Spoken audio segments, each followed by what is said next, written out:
Hello friends, आज हम 9th class फ्रांसीसी क्रांति के पार्ट 4 में हैं। बच्चों, आज हम पढ़ेंगे क्रांति के दौरान हम देखते हैं महिलाओं ने बढ़ चढ़कर हिस्सा लिया और 1792 में जब नेशनल असेंबली ने प्रूसिया और ऑस्ट्रिया के खिलाफ युद्ध की घोषणा करी थी, तो उस समय भी हमने देखा सारे पुरुष तो युद्ध करने के लिए बाहर निकल गए थे, चले गए थे। तो इस दौरान घर परिवार की, बाहर की सारी जिम्मेदारी महिलाओं पर आ गई थी, जिसे उन्होंने बखूबी निभाया। तीसरे एस्टेट के अधिकांश महिलाएं जीवन निर्वाह के लिए सिलाई बुनाई, कपड़ों की धुलाई करना, बाजारों में फल फूल सब्जियां बेचती थी और जो संपन्न घरों की महिलाएं थी वह पढ़ती लिखती भी थी। इस तरह से महिलाओं ने अपने हितों की हिमायत करने के लिए, उन पर चर्चा करने के लिए खुद के राजनीतिक क्लब शुरू किए और अखबार निकाले। फ्रांस के बहुत सारे नगरों में महिलाओं के लगभग 60 क्लब उस समय अस्तित्व में थे और उसमें भी जो सबसे प्रसिद्ध क्लब था the society of revolutionary and Republican women, उनकी एक प्रमुख मांग यह भी थी कि महिलाओं को पुरुष के समान राजनीतिक अधिकार प्राप्त होने चाहिए। परंतु महिलाओं को इस बात से निराशा हुई कि 1791 के संविधान में उन्हें निष्क्रिय नागरिक का दर्जा दिया गया। उन्होंने क्रांति में इसीलिए भाग लिया था कि अगर क्रांति सफल भी, उसके बाद हो सकता है उन्हें कुछ अधिकार मिले, कुछ राजनीतिक अधिकार मिले। राजनीतिक अधिकार की बात तो दूर, उन्हें मत देने का अधिकार भी नहीं दिया गया। महिलाओं ने मताधिकार, असेंबली के लिए चुने जाने तथा राजनीतिक पदों की मांग रखी। हमने देखा कि क्रांतिकारी सरकार ने महिलाओं के जीवन में सुधार लाने के लिए कुछ कानून तो बनाए थे, जैसे सरकारी विद्यालयों की स्थापना की, लड़कियों के लिए स्कूली शिक्षा अनिवार्य कर दी थी। अब वह अपनी मर्जी से विवाह कर सकते थे, पिता उन्हें विवाह करने के लिए बाध्य नहीं कर सकते थे, मजबूर नहीं कर सकते थे। तलाक को कानूनी रूप दे दिया गया।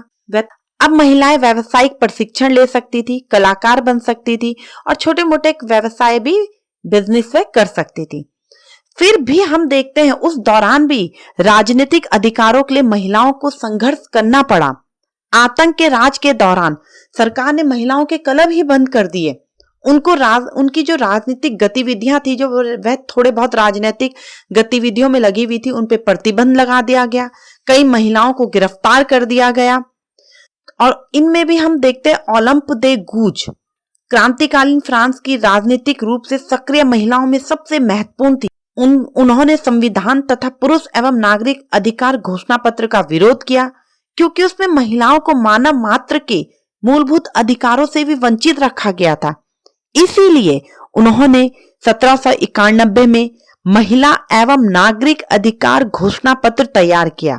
सन 1793 में ओलंप दे गूज ने महिला क्लबों को जबरदस्ती बंद कर देने के लिए जैकोबिन सरकार की आलोचना की। ओलंप दे गूज पर नेशनल कन्वेंशन द्वारा देशद्रोह का मुकदमा चलाया गया। उसके तुरंत बाद उन्हें फांसी पर लटका दिया गया। तो हम देखते हैं जैकोबिन सरकार के समय भी अगर कोई महिला राजनीति में अपने हक की बात करती थी, उस पर भी मुकदमा चलाकर फांसी दी जाती थी।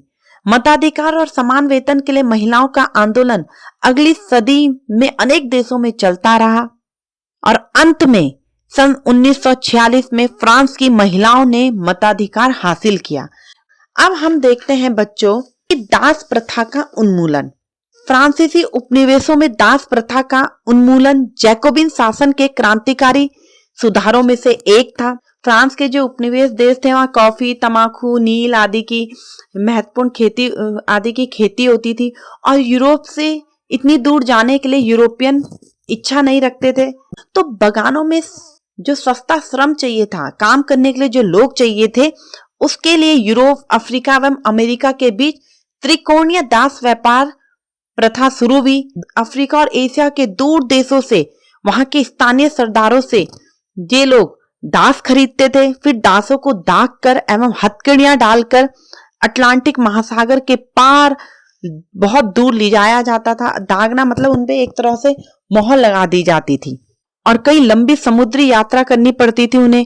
फिर उन्हें बगान मालिकों को बेच दिया जाता था और दासों के बलबूते पर ही यूरोपीय बाजारों में चीनी, कॉफी एवं नील की बढ़ती मांग को पूरा करना संभव हुआ। 18वीं सदी में हम देखते हैं कि फ्रांस में दास प्रथा की ज्यादा निंदा नहीं हुई।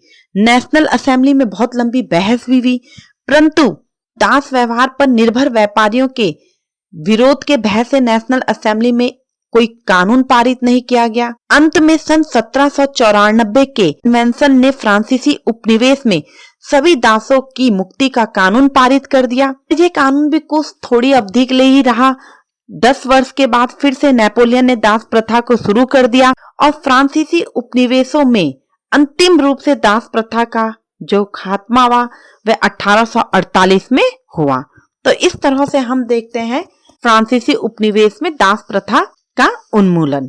अब हम देखते हैं कि क्रांति और रोजाना की जिंदगी। फ्रांस की क्रांति से लोगों की रोजाना की जिंदगी में क्या परिवर्तन हुए, तो हम देखते हैं कि इससे पहले राजतंत्र था। क्रांति के दौरान ही राजा को हटाया गया और जब राजा थे तो तब जनता को अभिव्यक्ति की कोई भी स्वतंत्रता नहीं दी गई। उसी दौरान सेंसरशिप हटा दिया गया। सरकार की नीतियों के खिलाफ लोग बोल सकते थे, अखबार छाप सकते थे, पत्रिका छाप सकते थे, लेख लिख सकते थे, है ना। तो इस तरह की कई सारी चीजें भी, स्वतंत्रता और जनवादी अधिकार हमें फ्रांसीसी क्रांति के फलस्वरूप मिले। जीवन का अधिकार, अभिव्यक्ति की स्वतंत्रता, कानूनी बराबरी का अधिकार, स्वतंत्रता, समानता, बंधुत्व, ये सभी फ्रांसीसी क्रांति की ही देन है जो आज हमारे पास है। इस तरह से हम देखते हैं कि हमारी रोजाना की जिंदगी में फ्रांसीसी क्रांति के प्रभाव बहुत पड़े और जो आज भी हमें दिखते हैं।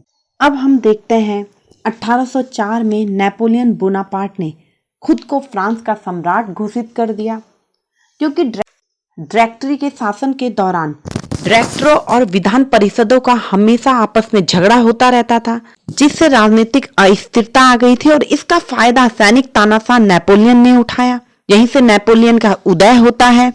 नेपोलियन बहुत ही महत्वाकांक्षी व्यक्ति था। बहुत कम उम्र में सैनिक शिक्षा लेनी शुरू कर दी थी। फिर वह सेना के में भर्ती हुआ और यहीं से वह बहुत नीचे से बहुत ऊंचे पद पर पहुंचा। उसने यूरोप में पुराने राजवंशों को हटाकर नए साम्राज्य की बागडोर अपने खानदान के लोगों के हाथ में दे दी। नेपोलियन खुद को यूरोप के आधुनिकीकरण का अग्रदूत मानता था। उसने कई सारे सुधार भी करे, जिसे नेपोलियन कोड के नाम से हम जानते हैं, जिसमें नापतोल की एक समान पद्धति, उस समय यूरोप में सारे अलग अलग पद्धति थी नापतोल की, निजी संपत्ति की सुरक्षा का कानून बनाया, सामंतवादी व्यवस्था को खत्म किया।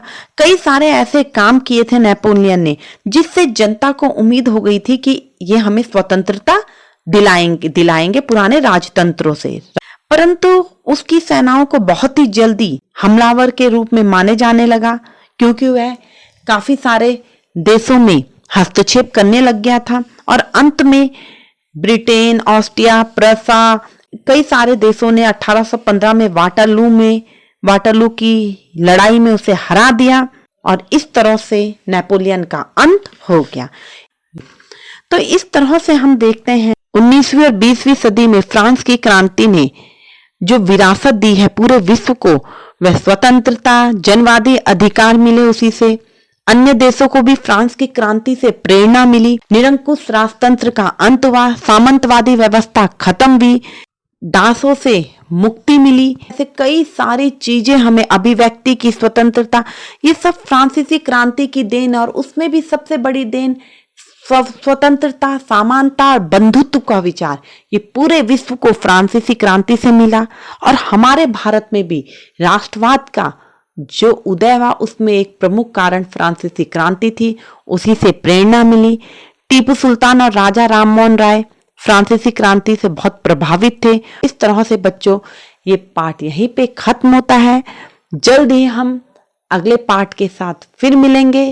तब तक के लिए गुड बाय।